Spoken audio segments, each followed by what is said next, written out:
రేవంత్ రెడ్డి గారు నోరు విప్పితే అబద్ధాలు తప్ప ఏమి ఉండవు అని మరొకసారి రుజువైంది. ఆయన తీరు ఎట్లా కనబడతా అన్నారండి. చేరలేదా? నువ్వు కూర్చో భయ్యా. అరే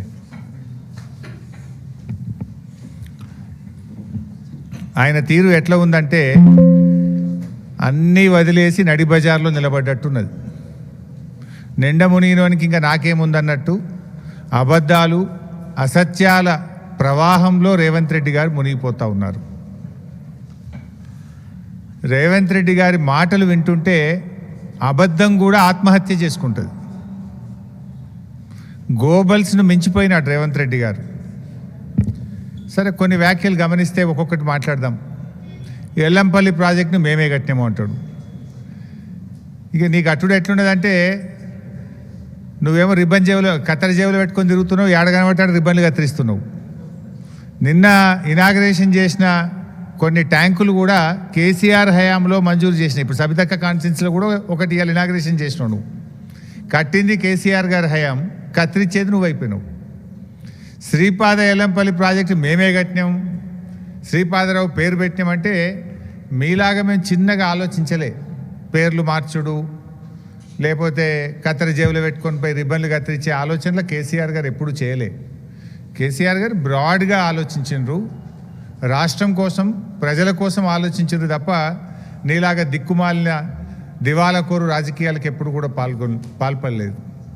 ముఖ్యంగా మీరు చూస్తే ఎల్లంపల్లి ప్రాజెక్టు అసలు కాంగ్రెస్ హయాంలో పూర్తయిందా? అది బీఆర్ఎస్ వచ్చిన తర్వాత ఆ రోజు నీటిపారుదల శాఖ మంత్రిగా నేనే ఉన్నాను.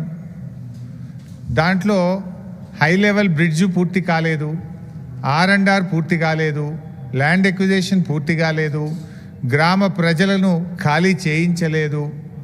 బీఆర్ఎస్ వచ్చిన తర్వాత ఎల్లంపల్లి ప్రాజెక్టు మీద 2052 కోట్ల రూపాయలు ఖర్చు పెట్టి ఆ ప్రాజెక్టును పూర్తి చేసి 2016 సంవత్సరంలో పూర్తి స్థాయిలో 20 TMCల నీళ్లు నిలిపాం. అంటే it took us more than 2 years. 2052 కోట్ల రూపాయలు బీఆర్ఎస్ ప్రభుత్వం ఖర్చు పెట్టింది. నీ లెక్క చేయాలంటే 2052 కోట్లు ఖర్చు పెట్టినాం కనుక పోవాలి, ఎల్లంపల్లి కాడ మీటింగ్ పెట్టాలి, శిలాపాలకు వేసుకునేది ఉండే, రిబ్బన్గా తెచ్చేది ఉండే. కానీ మేము పని చేయలేం. మేము చిల్లర రాజకీయాలకు పోలే. పని చేయడం ముఖ్యం అనుకున్నాం తప్ప రిబ్బన్లు కత్తిరించి ప్రజల్ని భ్రమింపజేయాలనేటువంటి ఆలోచనలు మేము లేము. నువ్వు ఫ్లైఓవర్ల కాడ నిన్న చేసిన OHSR కూడా నువ్వు చేసిన శంకుస్థాపన 2 నీకు వచ్చే నీళ్లు కాళేశ్వరం నీళ్లు. నువ్వు ఇనాగ్రేషన్ చేసిన OHSRలు ORR phase 2లో భాగంగా బీఆర్ఎస్ ప్రభుత్వం నిర్మించిన రిజర్వాయర్లకి నువ్వు ప్రారంభోత్సవం చేసినావు. సో ఇలా ఆ రకంగా ఎల్లంపల్లి ప్రాజెక్ట్ నీళ్ళు వస్తున్నాయని మాట్లాడతారు ముఖ్యమంత్రి అమాయకంగా. నువ్వు అమాయకమేమో కానీ ప్రజలు కాదు కదా. అసలు ఎల్లంపల్లి ప్రాజెక్ట్ కెపాసిటీ 20 TMCలు, దాని డెడ్ స్టోరేజే 3 TMCలు, ఉండేటి 17. ఆ 17కు దాని సొంత ఆయకట్టు 1,65,000 ఎకరాలు ఉంది. అంటే 12 TMCలు కావాలి దానికి. దాని కింద NTPCకి మనం నీళ్ళు ఇస్తాం. NTPC విద్యుత్ ఉత్పత్తికి ఎల్లంపల్లి ద్వారా 6.5 TMCల నీళ్ళు ఇస్తాం. మంచిర్యాల నియోజకవర్గం గూడెం లిఫ్ట్కు 3 TMCలు వాడుకుంటాం. లోకల్ రామగుండం లిఫ్ట్కు 1 TMC నీళ్లు వాడుకుంటాం.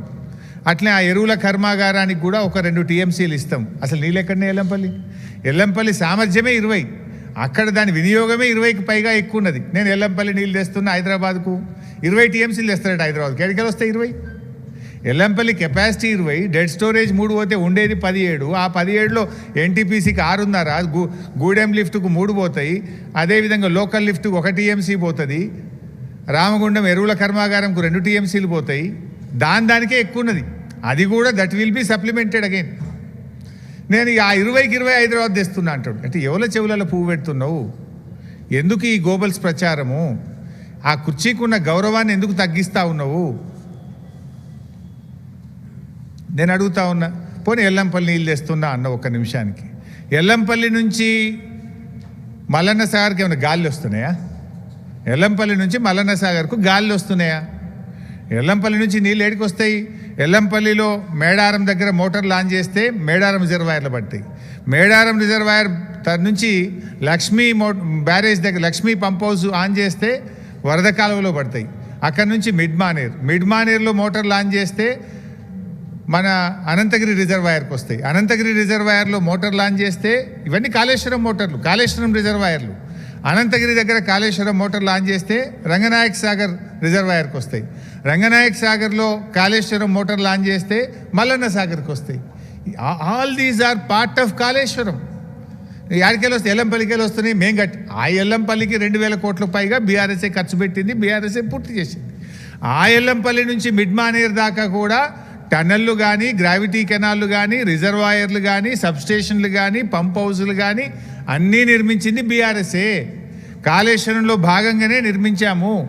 ఆ కాళేశ్వరం సిస్టమ్ ద్వారానే మల్లన్న సాగర్ వరకు నీళ్ళు వచ్చినాయి. అంతెందుకు, కేసీఆర్ గారు ముందు చూపుతో హైదరాబాద్ మంచినీళ్ళ కోసం మల్లన్న సాగర్ దగ్గర ఒక స్లూయిస్ కూడా పెట్టిండి. ఆ రోజే మల్లన్న సాగర్ కట్టలో అంతర్భాగంగా ఒక స్లూయిస్ నిర్మాణం కూడా చేసి పెట్టినాం. ఆ రోజే నువ్వు కొత్తగా కట్టందవి స్లూయిస్ పెట్టేది కూడా లేదు. ఆ రోజే కేసీఆర్ గారు ముందు చూపుతో పెట్టిండు. కేసీఆర్ గారు ఆలోచన ఏముండే, 10 టీఎంసీలు ఎల్లంపల్లి నుంచి ఇప్పుడు నడుస్తున్న సిస్టమ్, 10 టీఎంసీలు కొండపోచమ్మ సాగర్ నుంచి, 10 టీఎంసీలు మల్లన్న సాగర్ నుంచి అని చెప్పి స్లూయిస్ కూడా ఆ రోజే కేసీఆర్ గారు నిర్మించిండు మల్లన్న సాగర్కు. దాని నుంచి నీళ్లు తెచ్చుకుంటా ఇది నేను తెస్తున్నా ఎల్లంపల్లి శ్రీపాద సాగర్ అంటాడు. అరే కొద్దిగానన్నా జ్ఞానం ఉండాలి. ఎవడన్నా ఎదుటోడు ఏమనుకుంటాడు అనేది ఉండాలన్నా వద్దా? ఇలా నువ్వు గండిపేట దగ్గర కొబ్బరికాయ కుట్టినావంటే ఆ గండిపేటకు హిమాయత్ సాగర్కి వచ్చే నీళ్లు అవి కాళేశ్వరం ప్రాజెక్టు నీళ్లు, కాళేశ్వరం మోటార్ల ద్వారా వచ్చే నీళ్లు, అంతే తప్ప అవి ఇంకేమో కావు. కాళేశ్వరం అంటే ఏందో ఇంతకుముందు 10 సార్లు చెప్పిన నేను. కాళేశ్వరం అంటే 3 బ్యారేజీలు, 15 రిజర్వాయర్లు, 19 సబ్స్టేషన్లు, 21 పంప్ హౌజులు, 98 కిలోమీటర్ల పంప్ ప్రెషర్ మెయిను, 203 కిలోమీటర్ల టనలు, 1531 కిలోమీటర్ల గ్రావిటీ కెనాల్స్, ఇవన్నీ కాళేశ్వరంలో భాగమే. ఇందాక నేను ఏమన్నా, కాళేశ్వరం అంటే 15 రిజర్వాయర్లు అన్నా. ఆ 15 రిజర్వాయర్లలో ఒక రిజర్వాయర్ మల్లన్న సాగర్. ఆ మల్లన్న సాగర్ కాళేశ్వరంలో అంతర్భాగము. కాళేశ్వరంలో ఖర్చు పెట్టిన 93,000 కోట్లలో ఖర్చు పెట్టిందే. నువ్వేమంటావు? కాళేశ్వరం కూలిపోయింది, 1,00,000 కోట్లు గంగలు కలిసినాయి అంటూ. ఖర్చు పెట్టింది 93, 1,00,000 కలిసినాయి అంటూ. మరి 1,00,000 గంగలు కలిస్తే మరి మల్లన్న సాగర్ ఎక్కడిది? ఆ మల్లన్న సాగర్కి వెళ్ళి హైదరాబాద్కు నీళ్ళు ఎక్కడిది? ఎంతకాలం బుకాయిస్తావు? ఇంకెంతకాలం గోబల్స్ ప్రచారం చేస్తావు? ఇంత కామన్ సెన్స్ లేకుండా మాట్లాడితే ముఖ్యమంత్రి కుర్చీకుండే గౌరవం పోతుంది. ప్రజలు నిన్ను చూసి నవ్వుకునేటువంటి పరిస్థితి ఉంటుంది. మేమేమో కాళేశ్వరం నీళ్ళు ఎత్తిపోస్తుంటే అవి కూడా మా నీళ్ళే అంటాడు.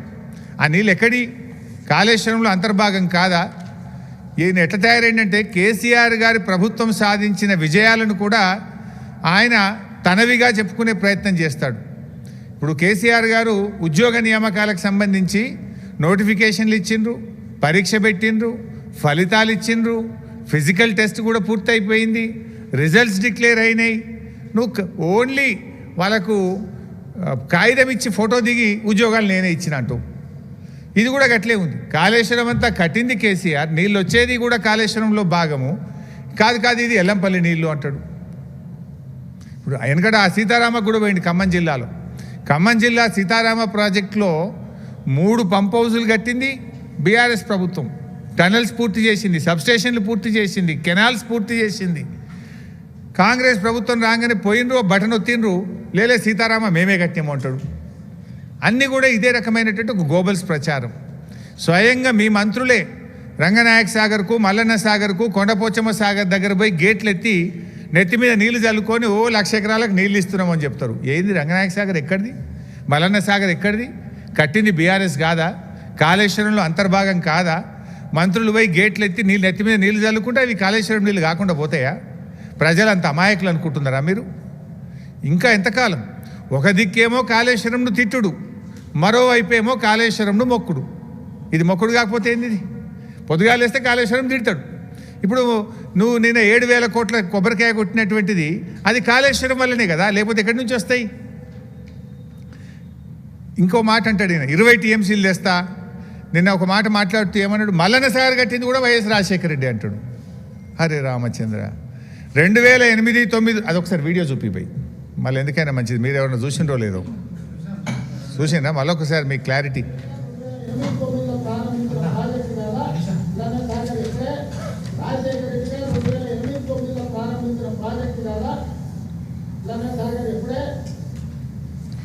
సో మల్లన్న సాగరు 2008-9లో రాజశేఖర రెడ్డి గారు కట్టిండు అంటాడు.